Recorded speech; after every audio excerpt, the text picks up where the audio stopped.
Kind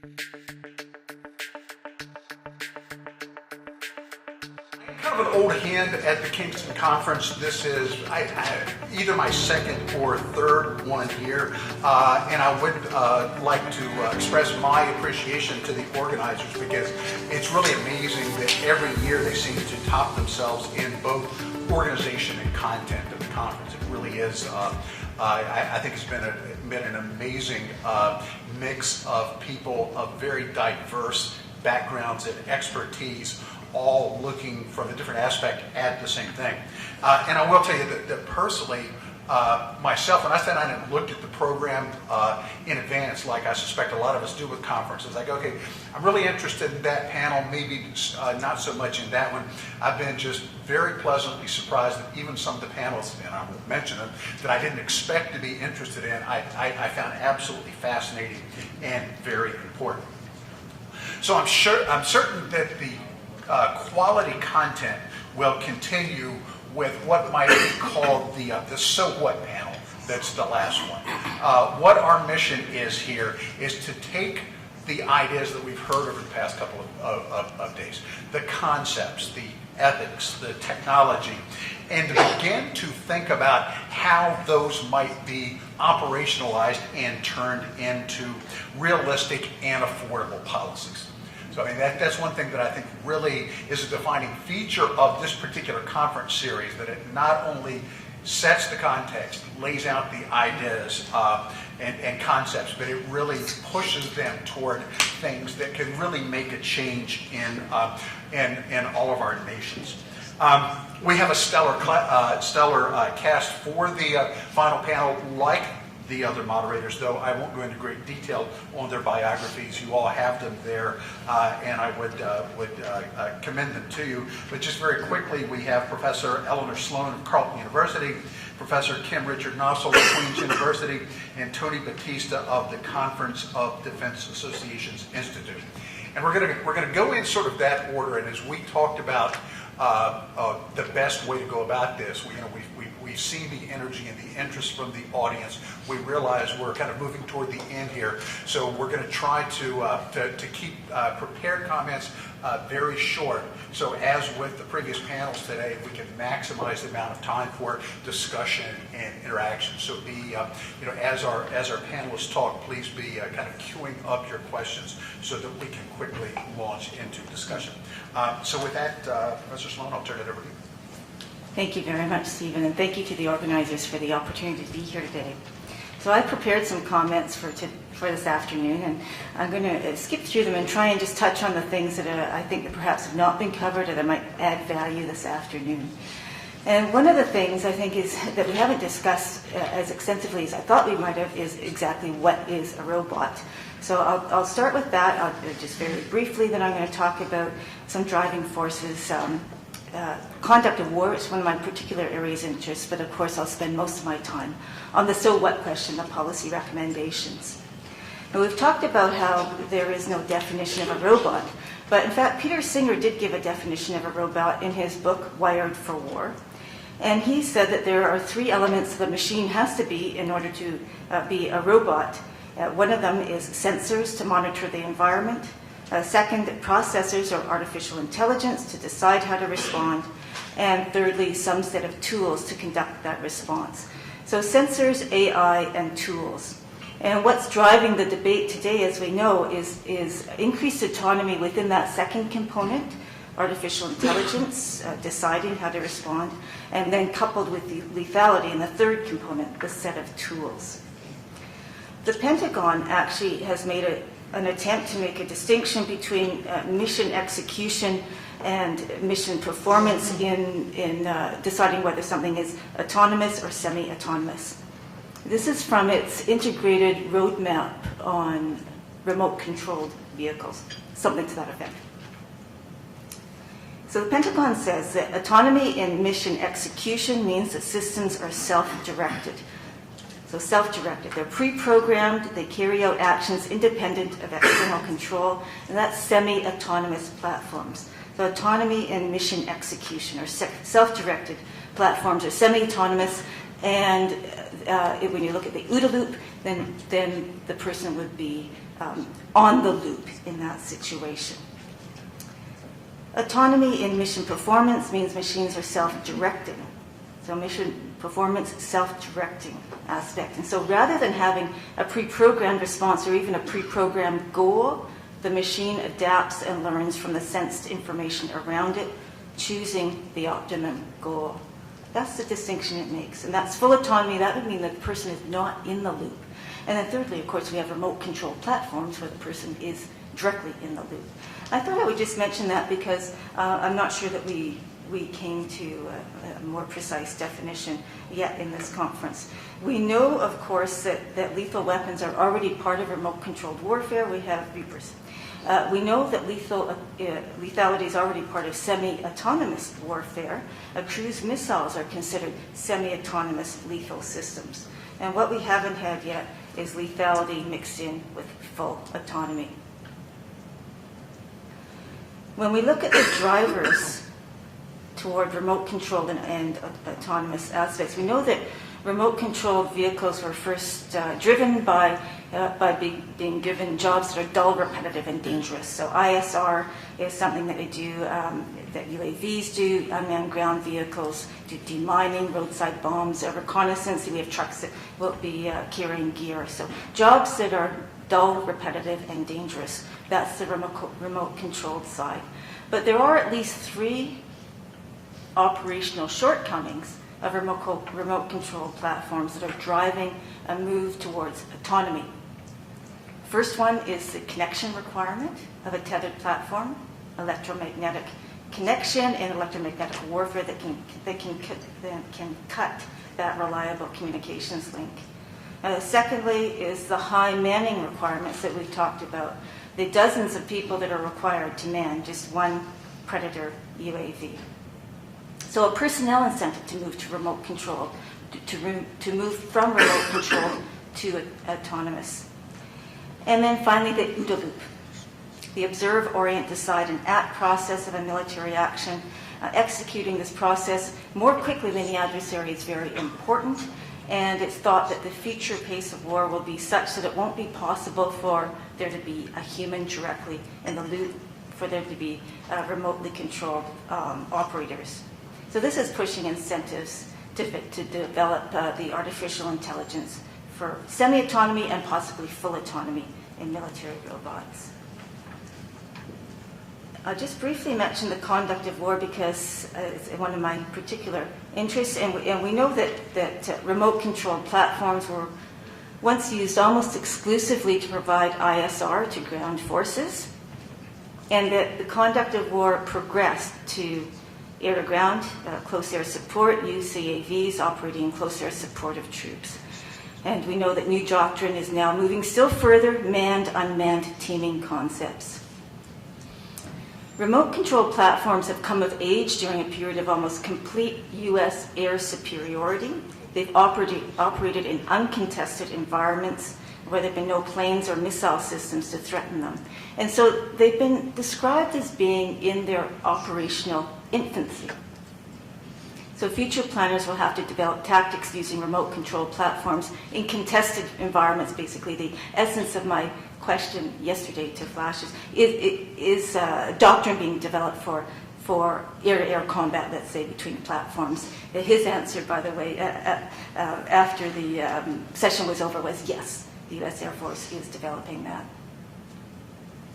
Today, the challenge is to determine how to best fight with military robots, and there are some doctrinal concepts already out there. One of them that hasn't been mentioned yet during this conference, but that I know that is in the minds of people here, is the Mothership Concept. Or I think that Peter Singer sort of alluded to it last night, but he didn't use that concept. A few high-value robots sent out and deployed and programmed to carry out an objective and return to a central command post. So the motherhood concept. And another one is swarming that we have heard an awful lot about, where there are many inexpensive robots that would be deployed, operating independently and then synergistically toward a goal. In my mind, the swarming concept is particularly interesting because it marks a change in the historical evolution of warfare, if it comes about. So for 2 centuries, the battlefield has progressively been emptying out from the Napoleonic levée en masse, mass armies, to the smaller yet still very large industrial armies of the world wars, to finally the smaller, more mobile and agile units of the information era. Swarming promises to reverse that trend, a return to mass in warfare. Quantity or mass is reemerging as critical in gaining military advantage. I was going to talk about ethical concerns, but it's been well covered.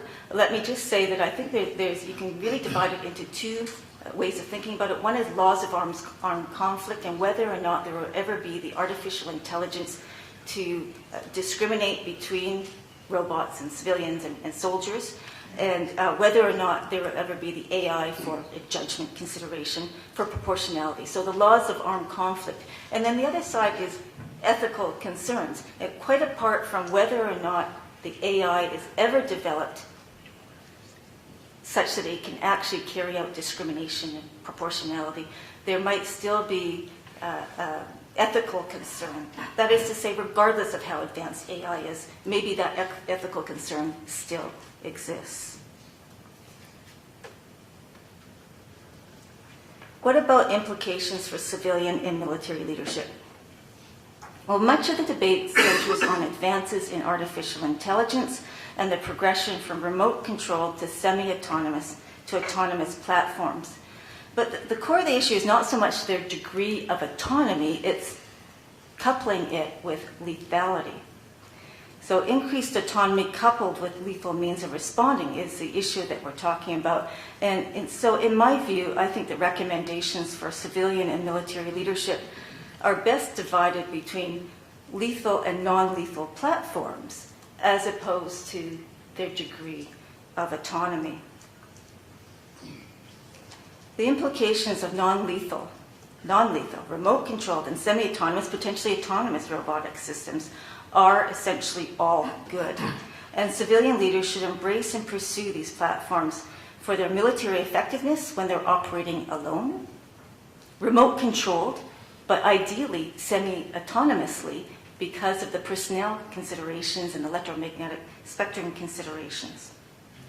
They should also be pursued for their enabling and risk-reducing role when deployed with humans. We already have that, the ISR, UAVs helping soldiers on the ground, UGVs carrying kit, etc. And they should also be pursued for the options they give leaders when responding to a crisis that is short of vital interest. Now, this gets to the question about humanitarian assistance that we heard yesterday.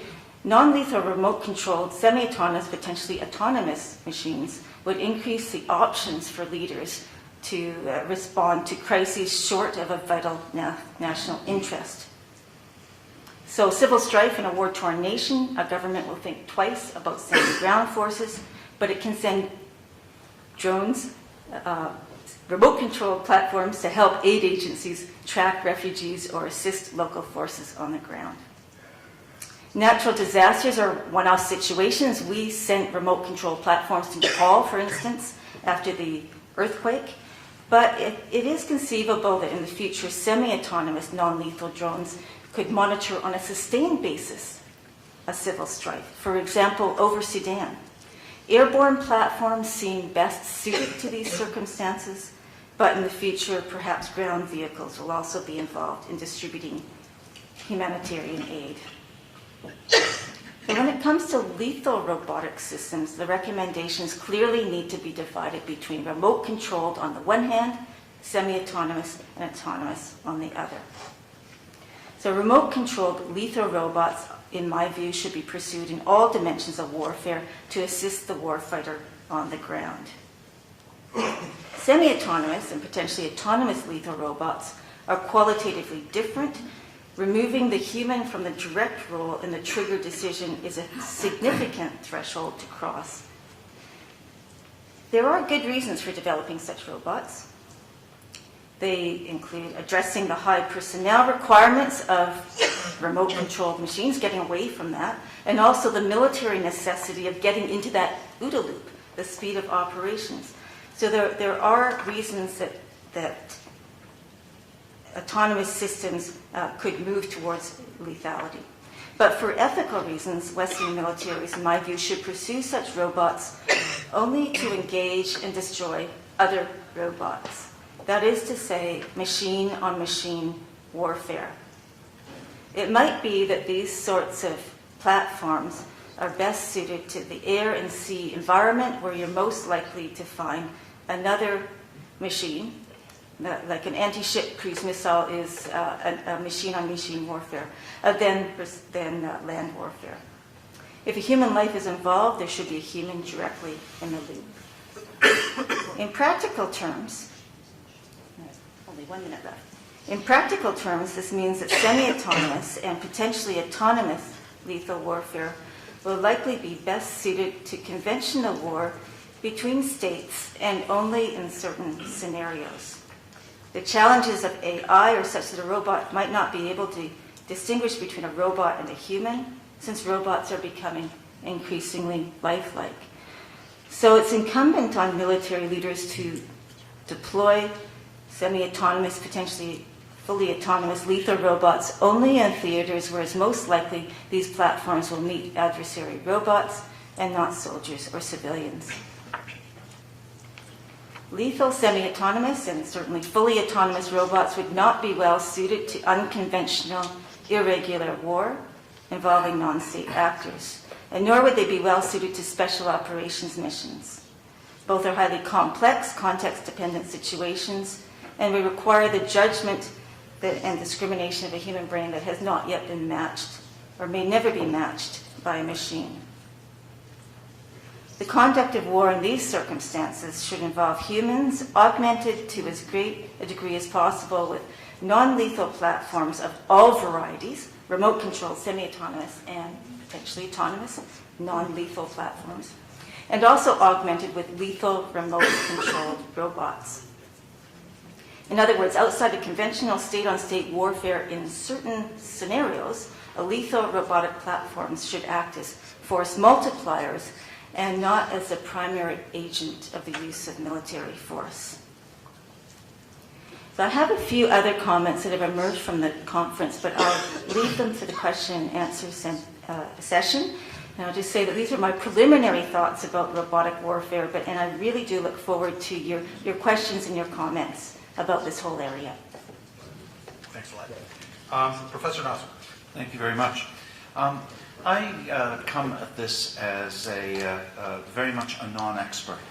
And so when I was asked to give the policy implications, one of the things that I thought about was to reflect on the comments of the last couple of days and to reflect on what one could logically take away from some of the overall areas of agreement that we have heard over the last couple of days about robotics and about robotics and military operations.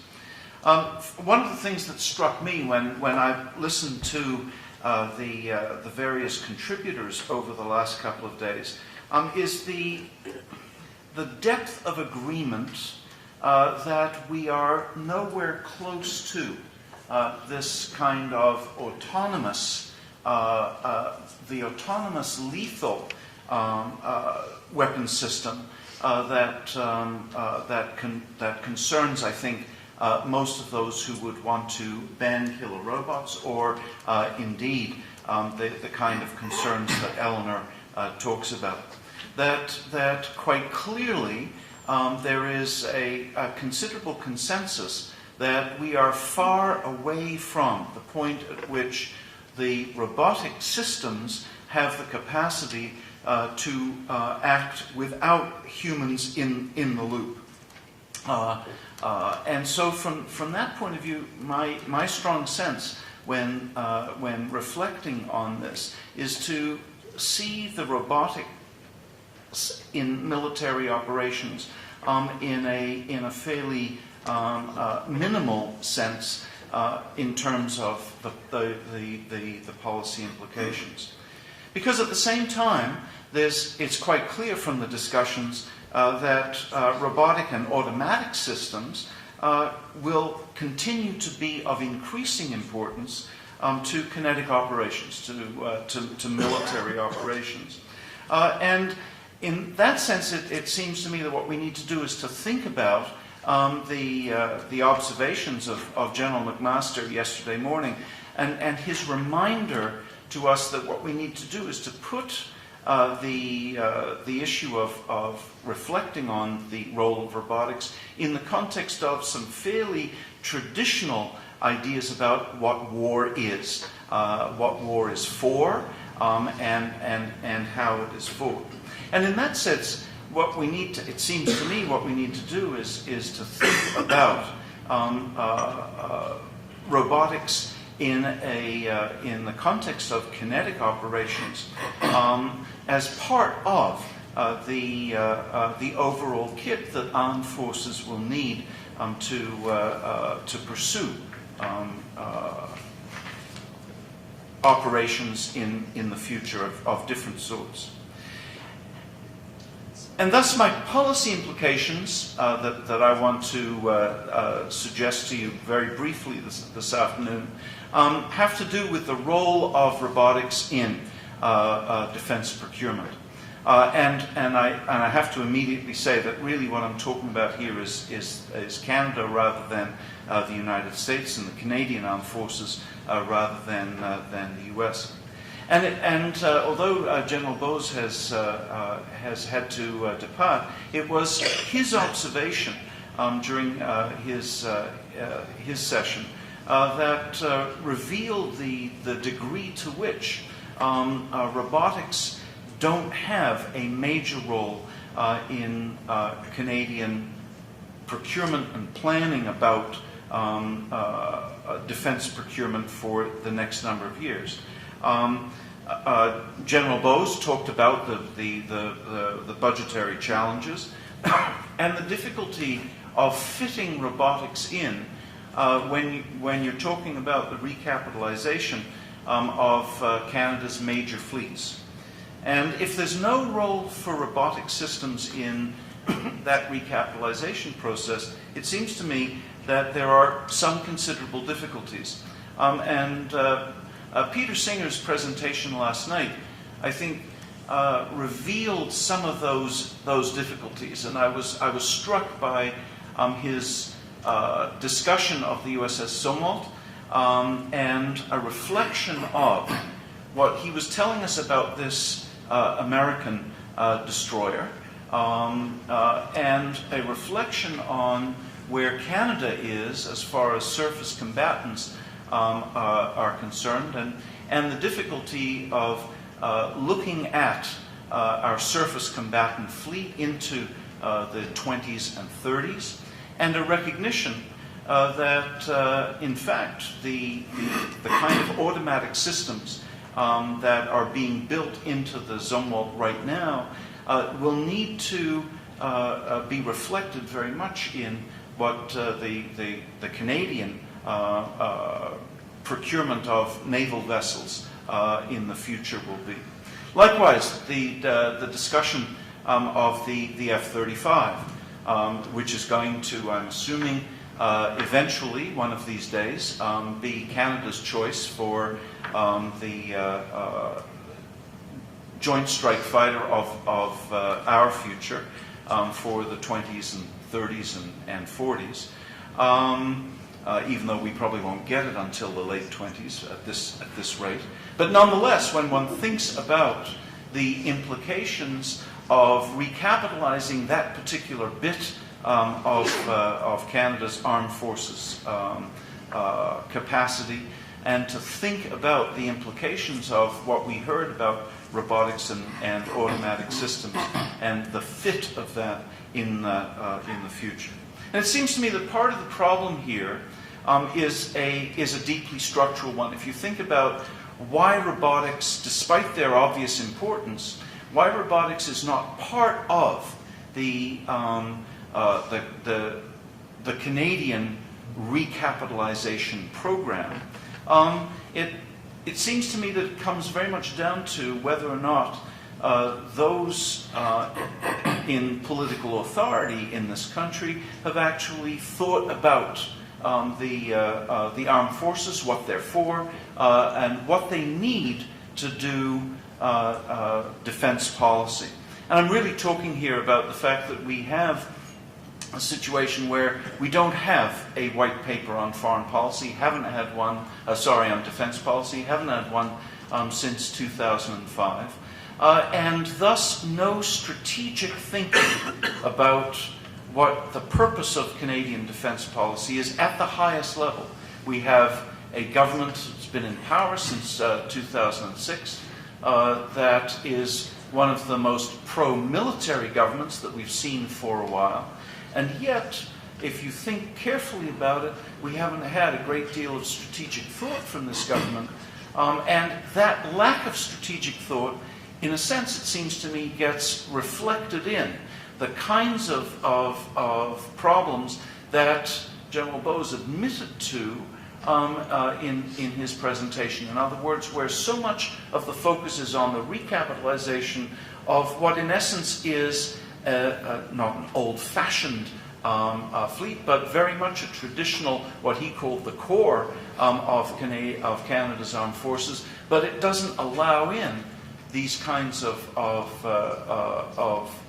possible futures that we've talked about for the next couple of days. And so my policy recommendation is in fact at a fairly structural level. It encourages or it urges the need for some strategic thinking in this country about defense policy. Thank you. Colonel Battista. Thank you very much. First, I'd like to echo everyone else's comments by thanking the organizers of KCIC and Stephanie, Rob, great conference. Really appreciate it. And I've learned so much in the last 2 days that now I have put aside my notes that I had prepared, and I try to absorb everything that was said and see if I can put some context to it that actually will add some value. I'm not sure I will be able to do that, but I will give it my best. It's certainly a privilege to be the second last speaker today.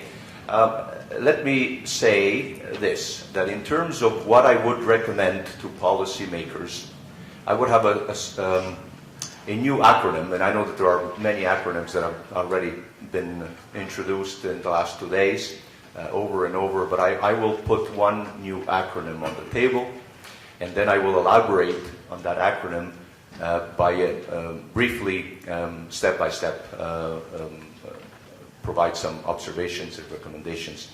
And the acronym is CI2I, spelled C, I, double I, and a triple I. So CI2I, and it stands for collaboration, interoperability, integration, and innovation.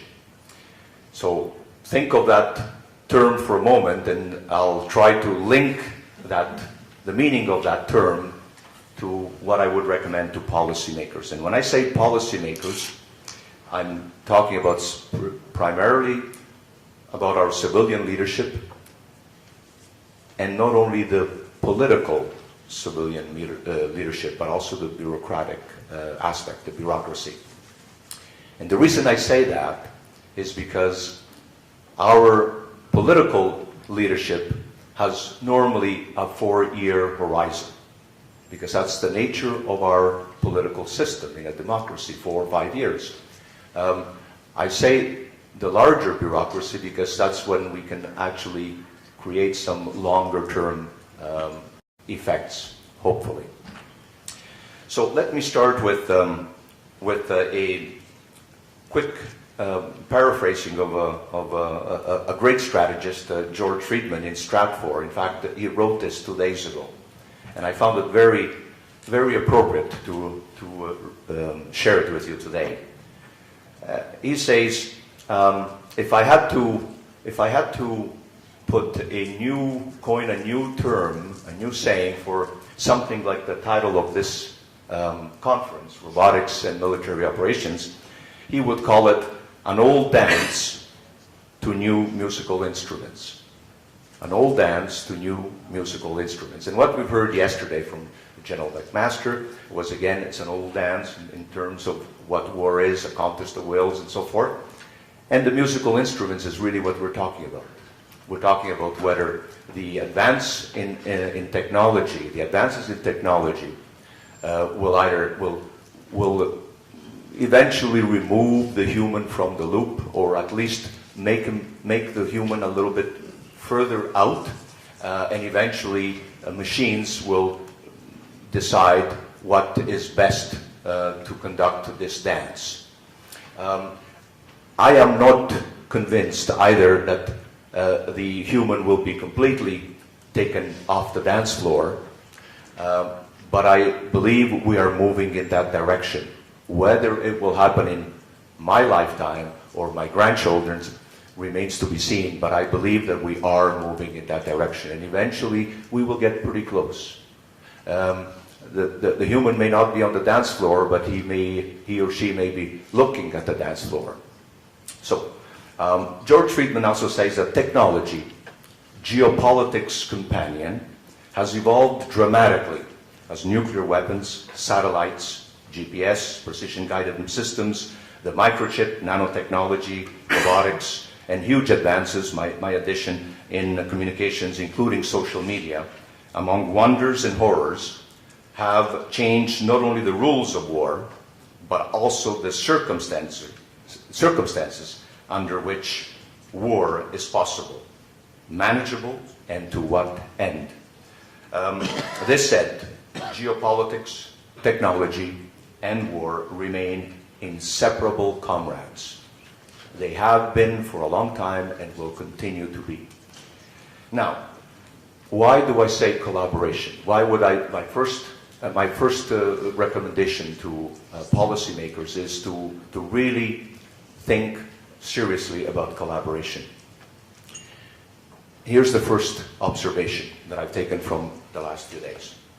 Whether it be the contest of great powers against great powers, or whether it be what we have coined the asymmetric threat to the extremist, the emergence of extremism in various societies, it really doesn't matter, because no one country can do it alone, whether it's great powers to great powers, and I don't believe anyone can do it alone when it comes to dealing with extremism. So collaboration is absolutely essential. And I'll go further. If I look at the characteristics of the last 15 years in conflict, it's largely been at the lower end, at the terrorism, extremism side. And I think that will continue for the foreseeable future. How many years, I don't know, but it could be many, many decades. And in fact, I would say that two fundamental characteristics of this nature, this warfare, I should say, or this conflict, is that the enemy is both a chameleon and a parasite. Now, a chameleon changes shape all the time. Sometimes wears a uniform, sometimes it could be the taxi driver or the hairdresser. You don't know you have no idea who you're going to be facing. So you can't put it into some sort of a context of who and what and in what circumstances you're going to face that enemy. And that enemy is also a parasite. And a parasite lives on something else. And that something else is allowed when you have failed states, when you have seams, where the normal construct, the international construct, allows for those seams to be operated by someone else with some form of impunity. And those players do not, as has been said many times, do not play by the same rules. And so if they do not play by the same rules, it's great to have a discussion on ethical and legal and social norms. The fact of the matter is that they will not appreciate or play by those rules. So that doesn't mean that we have to go down their road and play based on their rules. I don't suggest that for one moment, because then we're cooked if we do that. But if we collaborate, both at whether it be at the joint level, whether it be at the international level through close, like-minded nations. And all actions, all elements of national and international actions, whether it be Interpol, whether it be border security, whether it be the military, whether it be the police, and you name it, all elements of national and international actions, what you do is you shrink the operating space of those that do not want to play by the rules and play in failed states, in no man's land, within the seams. So you need to collaborate. And so the collaboration is at all levels. It is at a policy-making level. It is on how you integrate new capabilities. You work with like-minded actors. And but I say actors because it could be within agencies, within your own nation, as well as close allies. So collaboration is absolutely essential. And it now moves on to interoperability. If you accept the premise, if I accept the premise, and I do, that moving towards semi-autonomous and fully autonomous systems is inevitable, then we need to be able to continue developing those systems while we're able to operate with, again, like-minded nations. If we're unable to do that, we are, again, missing a golden opportunity. And finally, I will leave you with this thought about the innovator's dilemma that was mentioned last night at dinner with Clayton Christensen. And he's coming out with a new book, by the way, is How to Solve the Innovator's Dilemma. And when you're working with the innovation edge, if you will, and we want to retain that edge as like-minded nations, we also need to understand that not only will those systems that we develop be made more complicated or more obsolete as time goes by, and sometimes very quickly, but also if we, again, believe that we have a series of adversaries that do not want to play by the same rules, they can very quickly, even by taking those systems off the shelf, if we don't protect them properly, use them against us in ways that we have no idea. Had we ever thought that we would see a plane smashing into the World Trade Center on 9/11? Could it be that an unmanned system will be smashing against during a, we were talking about hockey games, during a hockey game, or a large mass of people that have nothing to do with a conflict or waging war? I think that is very possible, and therefore, by collaborating, by being interoperable, and by being innovative, staying ahead of the wave, and protecting those systems and protecting our way of life is absolutely essential. So I'll stop at that to start, and I have a few more thoughts, but I'd like to handle those during the Q&A. Thank you. Thanks.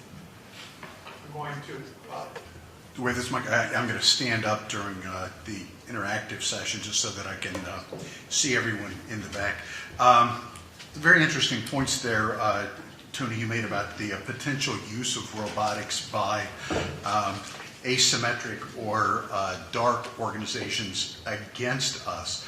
And I find that particularly interesting because one thing I do is write a weekly column called Strategic Horizons for something called World Politics Review. And after yesterday's session, I went back to my room and wrote the initial draft of this week's column that's exactly on that. I mean, it's only 1,000 words, so I just kind of posed the question. But I certainly agree with you that we're thinking a lot about how we can utilize this new technology and what we can do with it against someone else, and we're probably not spending as much time thinking about what others might do with it against us.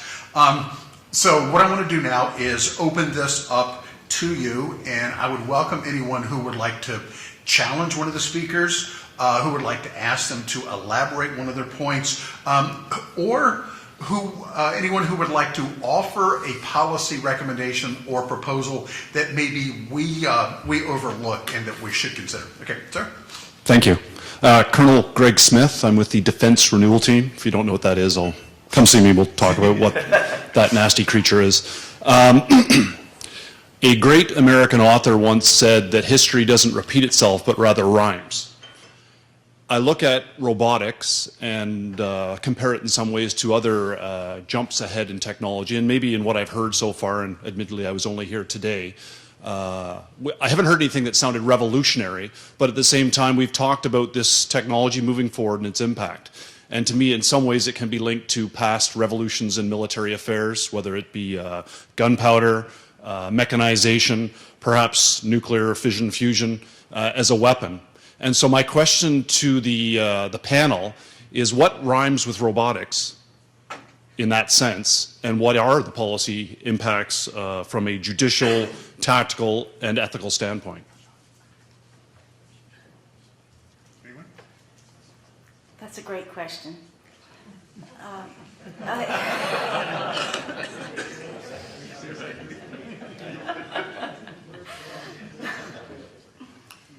What rhymes with robotics? I'll make a stab at it.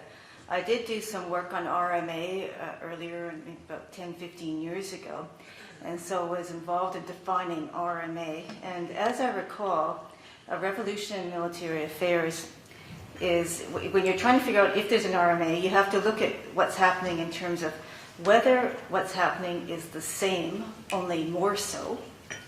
The same, only more so. So let's think of aircraft that give surveillance information and now have unmanned aircraft that give surveillance information. It's still the ground surveillance information, but it's the same, only more so and better and persistent, etc. Or does the technology render obsolete a previous form of war? And so an example of that might be Blitzkrieg obviously rendered obsolete cavalry. We heard about that last night at dinner. An earlier example would be cannon rendering obsolete fortifications as a means of defense many centuries ago. So bringing that forward to robotics, I think we need to think in terms of whether or not the move to semi-autonomous and fully autonomous robotics will be the same, only more so, or if it will render obsolete a previous form of warfare. And to be honest, I haven't thought about it enough at this stage to give an answer to that question, but it's a way of thinking about what a potential answer might look like. I guess my response is that I was very struck by the common view that we had from our speakers yesterday, that in fact what we weren't seeing is something truly revolutionary. That where there would be a revolutionary shift is in fact if we achieve some kind of artificial intelligence where robots would in fact take the actions that are right now reserved in a sense for human beings. I mean, I can see where there would be, from the presentations that we had yesterday, some revolutionary ways in which wars would be fought. I mean, you yourself mentioned swarming, and you can imagine the development of large numbers of robotic instruments that would be sent against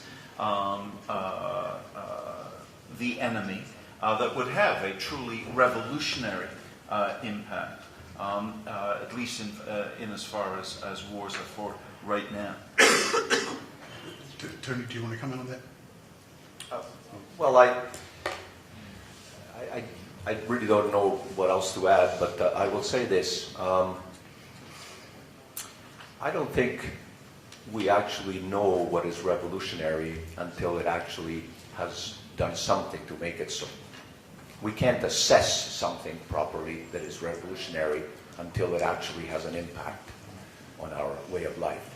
The machine gun in World War I became revolutionary because it was only after waves and waves and waves of soldiers were being killed by a machine gun that no one really had an understanding how that would impact on the battlefield, and it became revolutionary.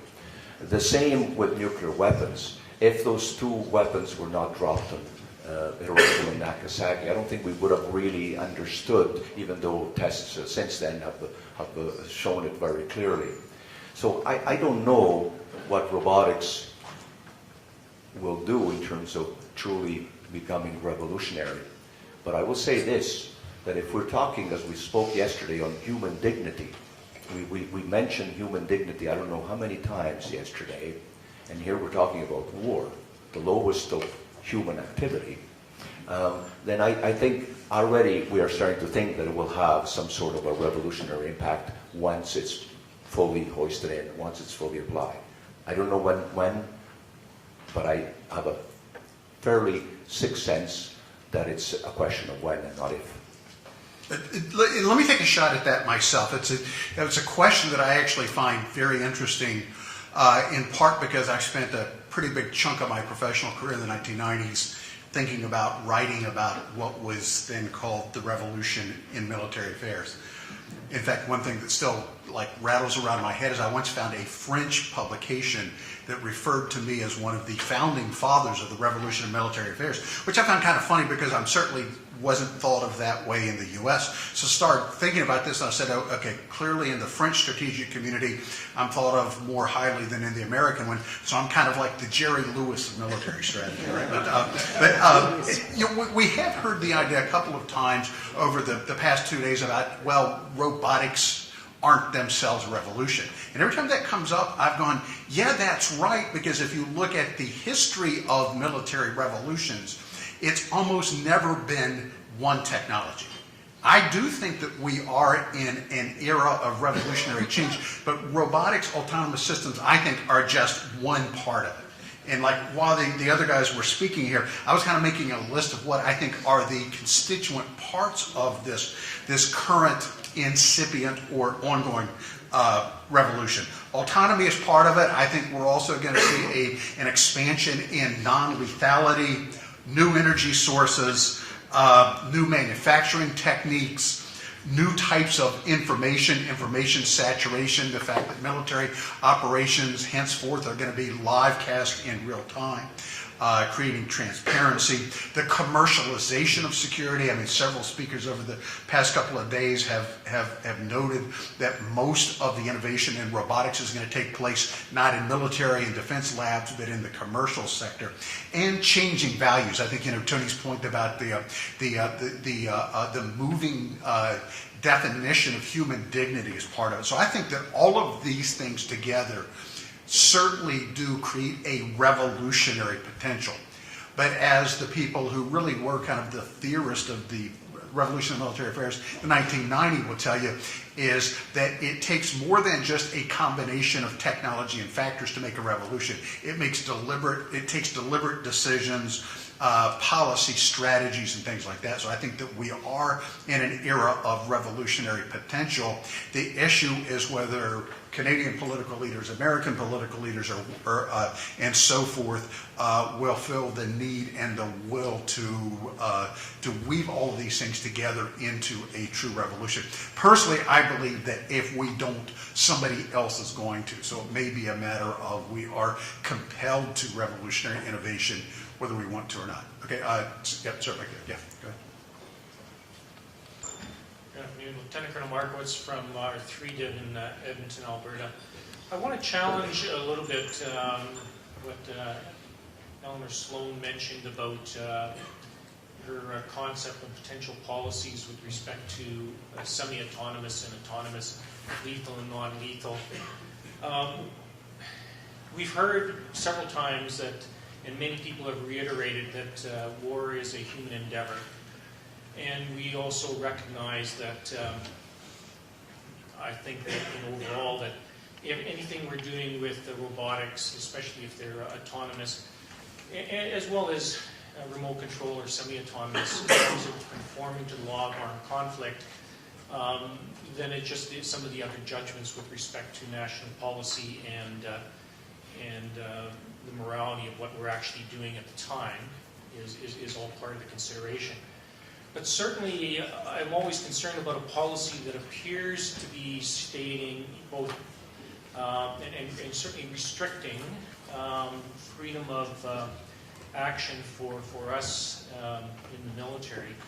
And I just have to say, I don't believe it's quite as binary as you mentioned with respect to, well, it's either a high conflict and therefore we can have some semi-autonomous and autonomous lethal, but if it's a asymmetric or some other type of operation, well, you can only have non-lethal. Because we've already heard, technologically, there's a huge spectrum of both robotics, both in the air, on the surface, and under, on the sea or under the sea. And they're all carrying out a huge variety of functions. And some of them are remotely controlled, some of them are semi-autonomous, some of them are autonomous already, some of them are lethal and non-lethal. And I would put to you that any policies we're talking about should be more concerned with conforming to, as we've talked about, law of armed conflict, and worried about the particular function it's carrying out, as opposed to what type of warfare that's being conducted. We have to then overlay on top of that the other considerations, whether it's national policies and the rest, or policy in the theater at that particular time.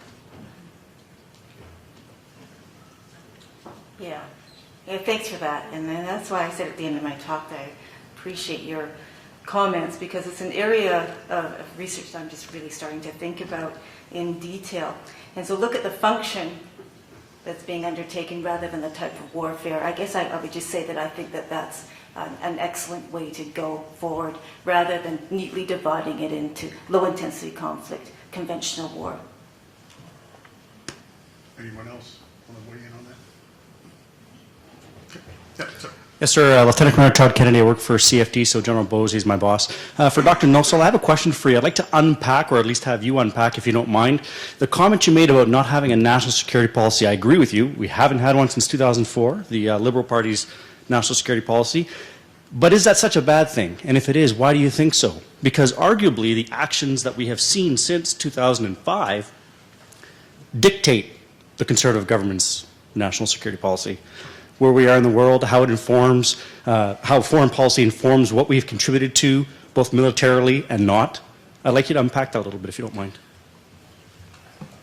Part of the concern that I have is in fact that this government does in fact pursue precisely the kind of policy or the approach that you talk about. In fact, they've been quite explicit. They say, we're not into written policy.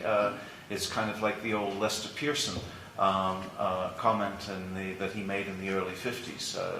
He would ask, ask us at the end of the year what our foreign policy has been, and I'll tell you. And that is essentially the approach of the government. It sort of does things, and it has spent very little time thinking about the world in a strategic way. And as an analyst of policy, I suppose that I'm in the luxurious position of being in an ivory tower that allows me to idealize and want to have a more rational approach to policy that basically says we need to think strategically in order that we can make some decisions, because simply going the way that this government has gone, which is where you essentially respond ad hoc to different things in different ways, means that you frequently find yourself embracing incredibly expensive decisions that you actually haven't given much thought about. Certainly haven't given much thought to articulating. And one of the consequences, I have to say, is all you have to do, and everyone in this room knows either from personal experience or is affected by it. Think of every single major Crown project that involves the Canadian Armed Forces. I mean, and count on the fingers of one hand the successful ones, and count on many other digits those major Crown projects that have been delayed, that have affected the kit that is available to the armed forces, and you get some sense of the difficulties of taking an astrategic approach. The kind of astrategic approach that you get in the Canada First defence policy, which is just, you know, an elaborate shopping list that is essentially undone entirely by the global financial crisis of 2008, and we're sort of just mucking about trying to figure out exactly how to do it. All you have to do is to take a look at the absolute incapacity of the political leadership to justify as simple a program as the replacement for the CF-18s. I mean, this government has been fundamentally unable to explain to Canadians why we need the F-35 and why that is an appropriate plane and why all of the fun with numbers approach that were kicked up by the opposition that led to all of those audits were in fact just simply a politicization of a kind of fun with numbers approach. Show me where a minister of the Crown has basically said to Canadians, listen, it doesn't matter, in a sense, whether you're talking about a 42-year life cycle or a 20-year life cycle. What we're talking about, fellow Canadians, is $1 billion a year. That's the cost of this program. And here's why that is such an important program. Or simply look at the shipbuilding. I mean, when are we going to start getting those surface combatants? Not until the mid and late 2020s. I mean, let me put it this way. If one looks at the dysfunction of procurement in this country, can you not attribute a lot of it to the fact that you don't have any serious strategic consideration? Tony? I'd like to add a couple of comments. I agree with your observation that the current government has been ad hocing it, and that is, in fact, its national security policy. But fundamentally, the requirement, the need for a national security policy goes far beyond that. And it not only does it speak to long-term planning in terms of procurement, we know the bow wave that will exist come the 2025 time frame in terms of the major ticket items that will be needed. But also, I think the fundamental reason for needing a national security strategy is that we have at least 7 agencies and government departments that deal with national security, at least in our country, in Canada. And if they are tapped, funded, recognized individually, vertically, I consider them the 7 dwarfs of national security. If they are orchestrated into a truly national security strategy, then the country is that far better off, and those 7 dwarfs collaboratively become a giant. And I don't mean a giant by breaking national laws, like CCIS and what they can share with the RCMP and so forth. But what I mean is that when you're faced with difficult decisions and difficult problems and conflict, there has to be a way of dealing with those lateral leverages, if you will. And that can only be done by having a properly articulated national security strategy. Sir? Yeah. Major Ajayi, G6 for 2 Canadian Division. There were 2 contradictory statements made by Professor Nossal and Mr. Battista reference AI and how far along we are with lethal AI or robotics. You mentioned, sir, that there's a consensus that we're nowhere near. On your part, Mr. Battista, you said that it's inevitable. So I tend to agree a bit more with Mr. Battista, because you need not look far back, go back a generation, drop an iPhone or iPad in someone's lap, and they think it came out from outer space, right? So I think it's inevitable, and it is going to happen. Now, Professor Sloan, you mentioned a definition of robots being sensing, processing, and being able to respond. I think what differentiates us from that, obviously, is the learning and adapting part, and that's sort of a threshold. So once robots are able to do that, then we're talking about AI. No matter how primitive the AI is, it doesn't have to be to the equivalent of a human being, but once you've gotten to that threshold where you can learn and adapt, I think that's where we have concern. So I'd like to have your thoughts on that. And the other thing is, Professor Sloan, you talked about potential uses for humanitarian aid or assistance. That to me is slightly scary, because if we utilize robots for that purpose, what does that say about our humanity, our dignity, and our human values? Okay. Well, I'll tackle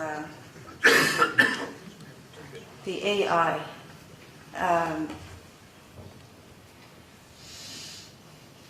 Right, the adapting. And so, as I understand it, there's a whole field of machine learning, and whether AI will get to the stage where machines can actually think the way humans do. And some say we'll get to that, and some people say machine learning won't happen. And I'm not sure that any of us here on the panel know the answer to that question. If it were, even as I mentioned in my comments, even if AI advanced to the stage that there was machine learning so they could adapt and figure out a goal and the best way to achieve that goal all by themselves with no human intervention, even if we were to progress to that stage, that's sort of the laws of armed conflict side of it.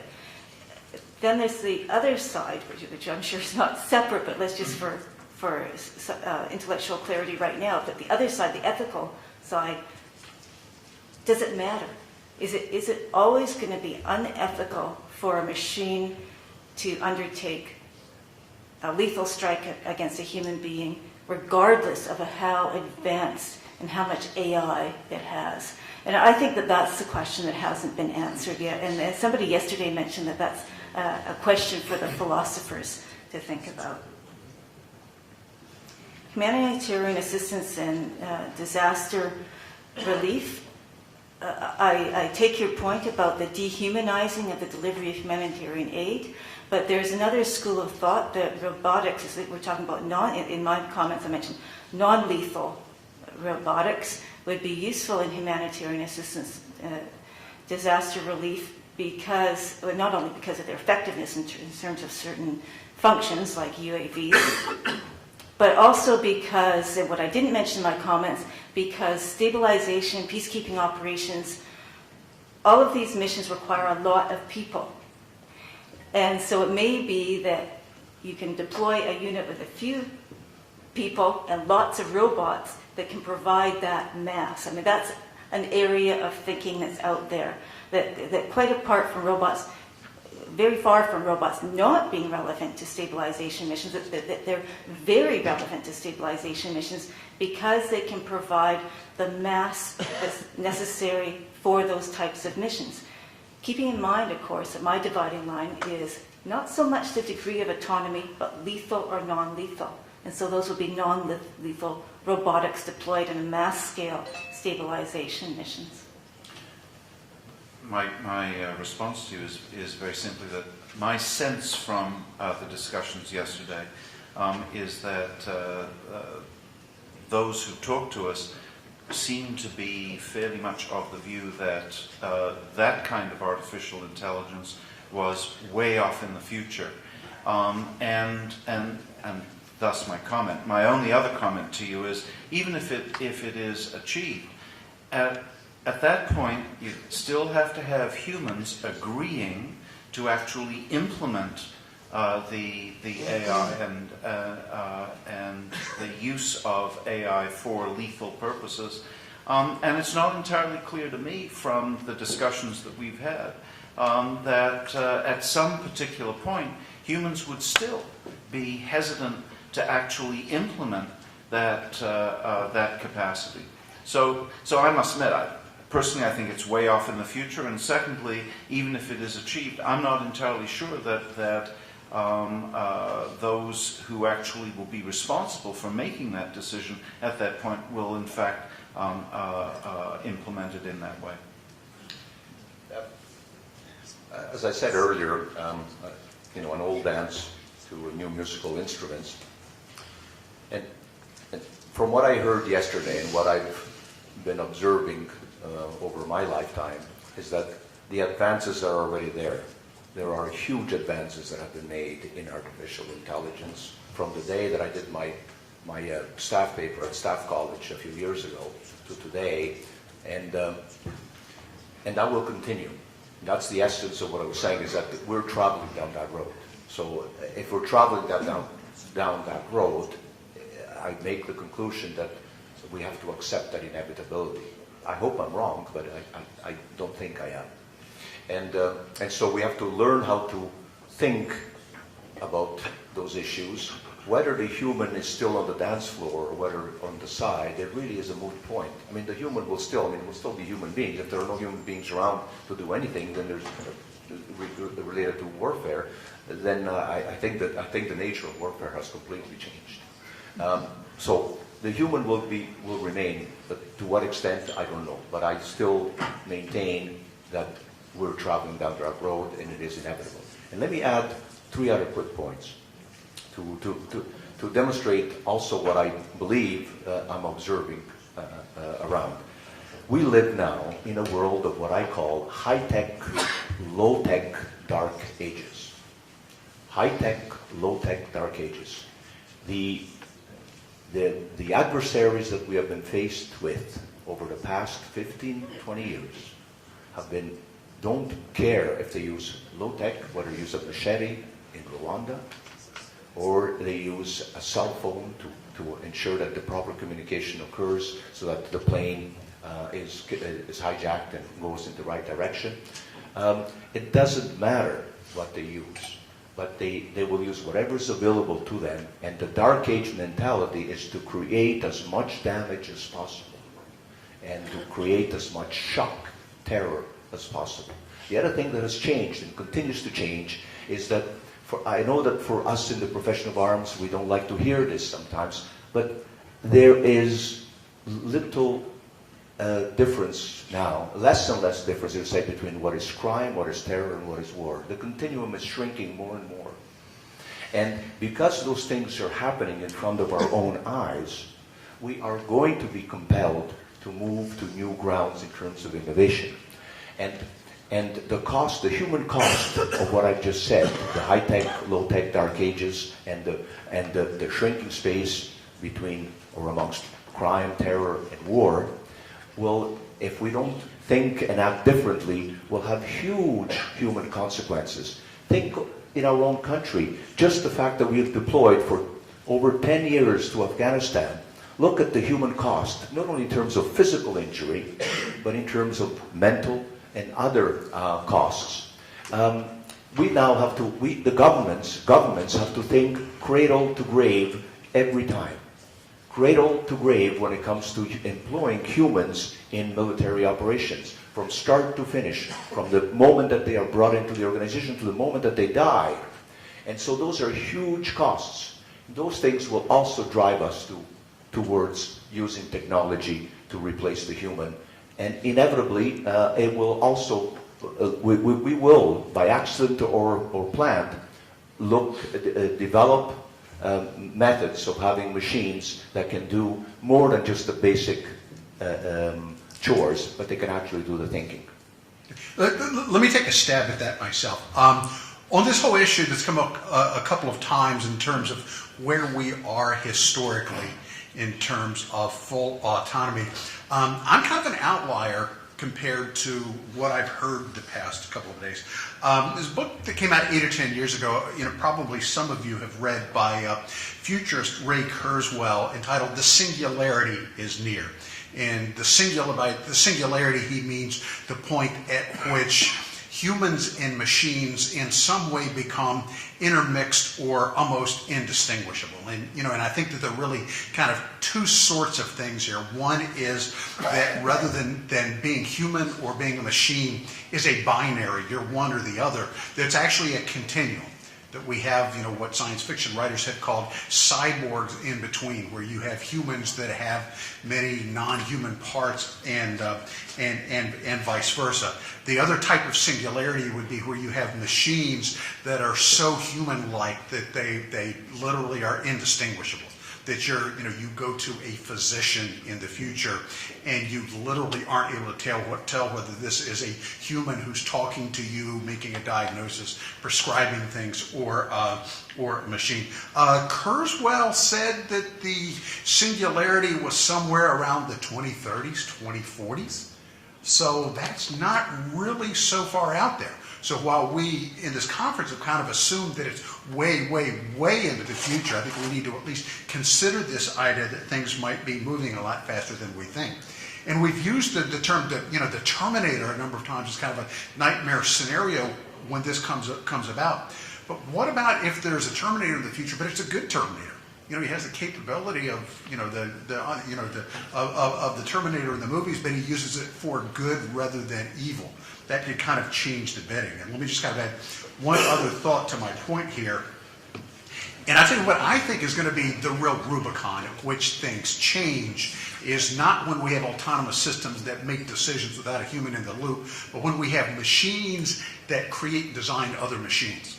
So in other words, you actually, not only not have a human operating machine, but you don't even have a human directly, other than being a grandfather, great-grandfather, creating a machine. To me, that's kind of the ethical Rubicon, that where really everything changes. So, I just wanted to kind of make the point here that I think that we may be a lot closer to this kind of full autonomy, to singularity than the conference has discussed. Of you two guys, I don't know which was there first. Do you know which the two of you was first? Okay, go ahead. We'll go this way and then over. All right, good afternoon to the board. I'm Major Chris Nabrega. I'm working in the Army Professional Military Education section as part of the Canadian Army Command and Staff College. And I just want to kick it back a little bit old school. Everyone's talking about the Terminator, but I'm going to go back a little bit further than that to the 80s to a movie called RoboCop, just to put things into context. And as you remember, the D3000 or whatever the robot was at the time spectacularly failed and malfunctioned. And I wanted to speak to what Professor Sloan was speaking to earlier in that context. And if we're talking about the OODA loop process, and part of that implied in the OODA loop process is discernment and the ability to discern between particular items, targets, or whatnot. And my question has to do with IFF and all of the parts to IFF that go along with that in terms of red, blue, green, and brown SA.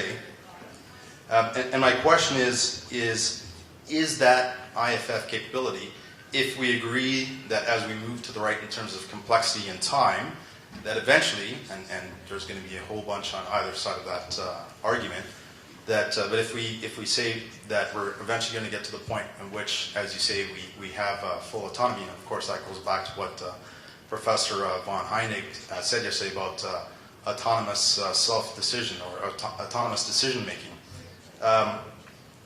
Is IFF and that discernment ability, is that the governing factor that is going to drive future policy and a progressive policy? And is that policy going to be reactive or proactive?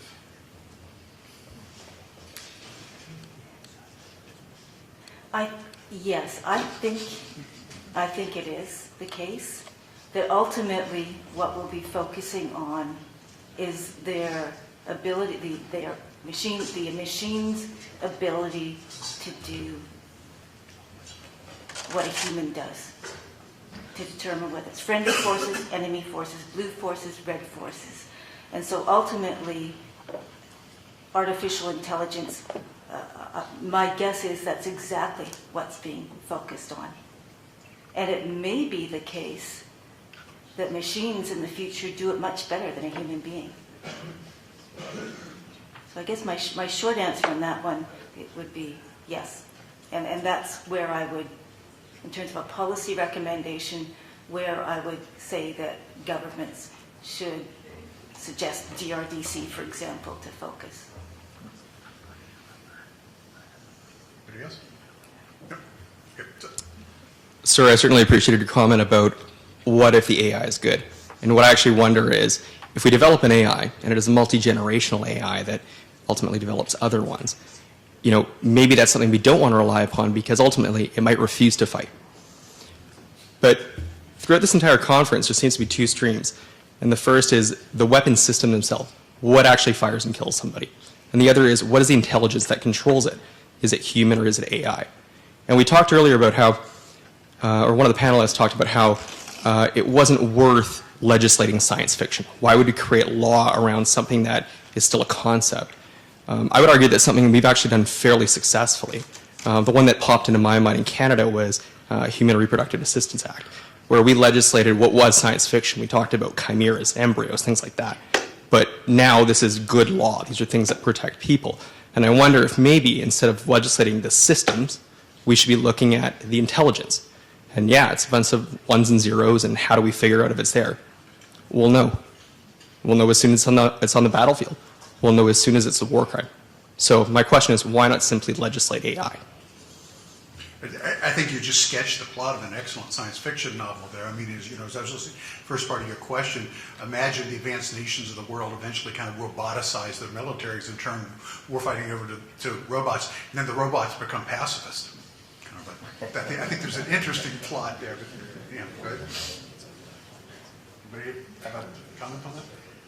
Can you just clarify, legislate that we pursue AI or that we restrict AI?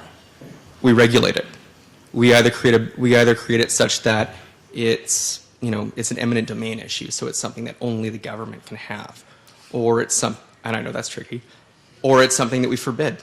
We say that, and actually one thing I've loved about this conference is seeing so many people in uniform talk about human dignity, which is really reaffirming as a military professional. But maybe it is about human dignity. Maybe we shouldn't have machines making those decisions. And really, I suggest that in a constitutional democracy, that's something that Parliament should be deciding, and maybe our governments and other governments should be deciding together. But is it a limitation? Is it somewhere in between? Is it a total restriction? I don't know. Let me just offer, I mean, it's really, really a fascinating question, and I'm not saying that just to delay, because I already know what my answer is going to be. But what I'm thinking is you're saying this is I think you're right that traditionally governments have been kind of the sources of actualizing morality. What we've been saying here is that most of the creativity, the innovation for artificial intelligence and robotics is going to come from the private sector. And in a real kind of general sense, the private sector is not supposed to be the creator of values. It's supposed to be the creator of profits. So maybe what we're talking about here is that artificial intelligence and robotics forcing us to rethink this kind of basic social model where government is about values, commercial sector is totally about profits, and that somehow we have to have an artificial intelligence robotics industry that imbues this development process with values other than simply the profit motive. So I mean, so potentially these technologies could force an even bigger ethical, political, social, cultural change than we can even anticipate right now. I agree with the concept, but I mean, who is going to regulate? Not only is there the civilian military applications, but there's a whole world out there. And as the developments and the advancements continue, who is going to be, I know we could get back to the discussion of arms control from yesterday, but who is going to regulate? Who's regulating the growing of marijuana, or what happened from the prohibition days? I mean, who's going to regulate? How is that going to be set up? That's the part that I have difficulty with. I guess I'll just add that it's along the same lines, really, that if Canada lived in a vacuum, it would be okay. But if you live in a competitive international environment and recognize that other states or other entities will be developing AI, then Canada too will want to develop AI. And it's a matter of allocating resources in specific areas. So it may be discrimination, leading AI that leads to ability for judgment calls. Maybe that's the sort of allocation that should be made. So in other words, the international security environment is competitive, and so I think that Canada will need to keep up, in the United States and its allies as well. Puts me in mind of our talk last night. Peter Singer mentioned that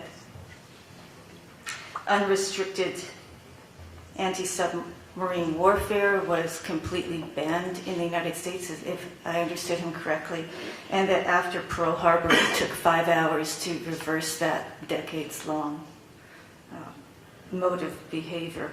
And so I think that, which leads me actually to a comment by Stephanie, I think we need to pursue these technologies because other people are pursuing and will pursue these technologies, even if they're never used. But it puts me in mind of Stephanie's comment earlier, where, if I think I got this right, where you mentioned Canada so far only focuses on non-lethal warfare, and indeed in my comments I said focus on non-lethal warfare and non-lethal autonomous systems. Yes, sorry, non-lethal autonomous systems, and indeed that's what I focus as non-lethal autonomous systems and remote controlled systems. And then you said, will this change? What would cause it? What would push this forward? I think that we need to be in a position to react in case circumstances change. You do talk about Canada's world role, just kind of I did flitted through my brain as I was coming up here the other day, is Canada may be a rising superpower if we reach a point where fresh water becomes one of the world's most valuable commodities, because you got lots of that stuff. So that kind of changed the balance of power there. Yeah, sir.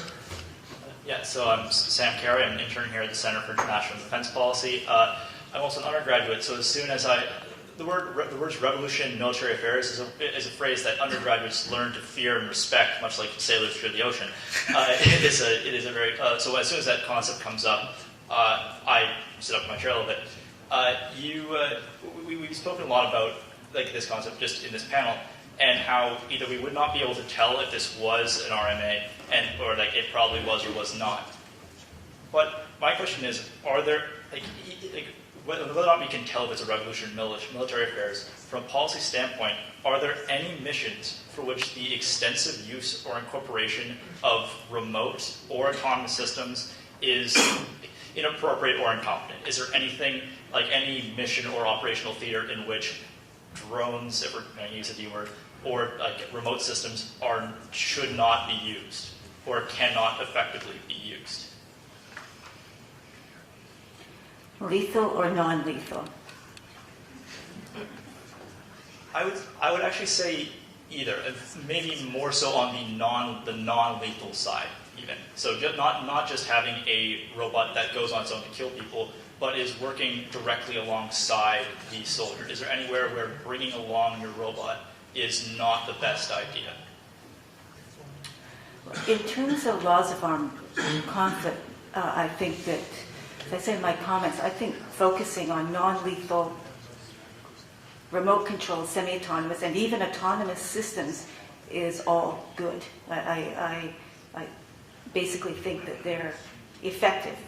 The remote-controlled ones are very effective in many situations, as we know already, and some of the situations should become semi-autonomous, perhaps persistent surveillance. We might see autonomous ones in the future. So I think that is all good. The way you phrased it just a minute ago, whether it might not be a good idea, is something I don't think that's been raised already, is that commanders will need to think about whether it might not be a good operational idea to bring along, let's say, your fully autonomous robot, because it might do something that you don't want it to do, or you can't control it somehow. And so for operational reasons, you might not want it. So that might not be a good idea in those circumstances. if it poses risks to people that you didn't expect, or you somehow didn't anticipate what that robot would do, and you can't pull it in because it's not tethered to you. The only comment that I would make is that it would be in instances where an issue of proportionality. In other words, if the use of autonomous systems, whether armed or unarmed, well, obviously in this case would be armed. I can't think of any situation for unarmed systems, but armed is where the use of an armed autonomous system or an armed, even semi-autonomous system would go beyond what we in the West accept as a constraint of war in terms of proportionality. I would also say, and I'll leave this one with a big idea, that I think this is so serious in terms of potentially a revolution in military affairs, that I think it's time that like-minded nations, led by our southern friends, the U.S., that we think about establishing a new Manhattan Project that deals with these kinds of issues. I think that should not only be done amongst like-minded nations, but it should not be done by one country alone. It should be done by like-minded nations, and it should be multidisciplinary to address all aspects of using autonomous systems in conflict. Let me take a stab at that. That's really a fascinating question, and I hadn't thought about it a lot, but my initial reaction to that is that while it's easy to imagine robots being used for nefarious purposes, my initial response would be that from the perspective of the Canadian military or the U.S. military, I can't imagine an operation where we would say, no, we're going to leave the robots at home. Because what we need to keep in mind here is that autonomous systems aren't like weapon systems of the past where this one is for killing and this one is for not. I mean, they're going to be, you can switch them from lethal to non-lethal use of force to something else, literally with the punching of a few keys.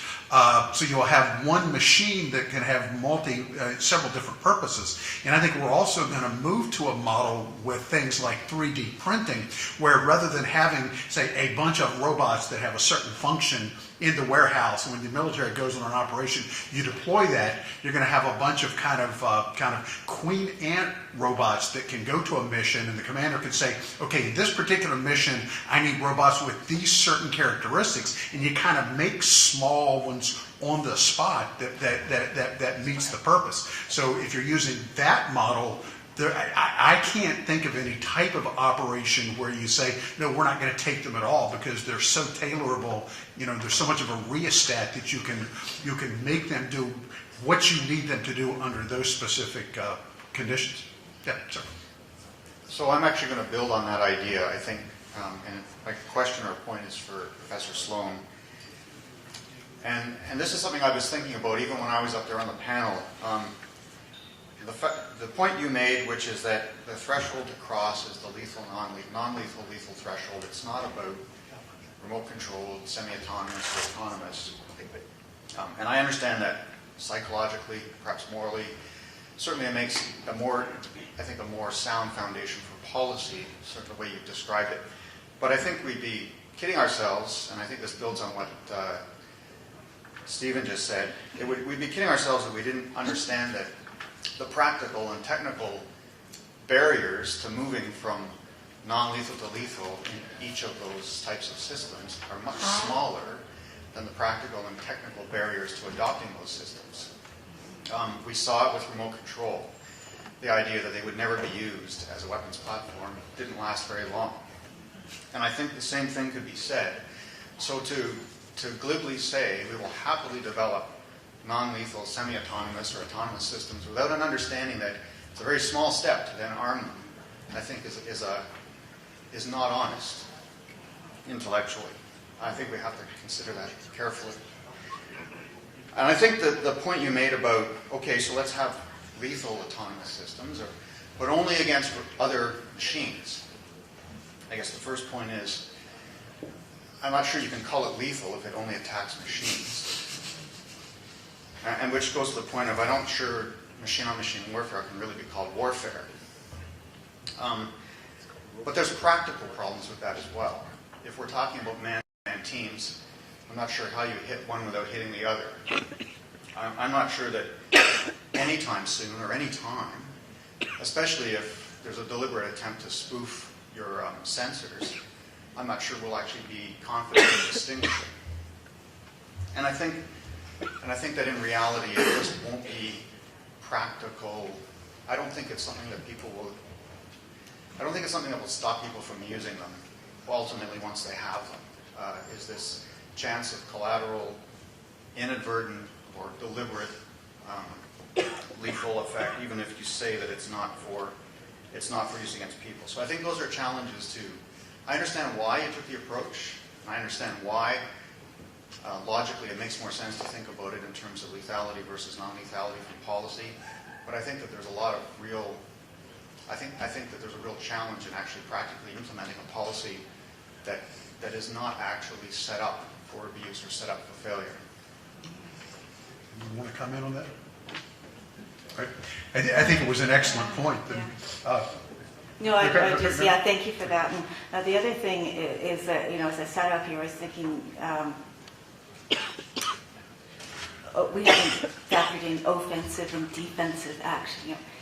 Defensively lethality, but not offensive lethality. So those are other issues that have to be factored in. But I think his point is exactly right, that those distinctions, just as the distinction between human and not human, are going to become more complex in the past. Since I am on the program to be followed by my boss, I would like to end more or less on time.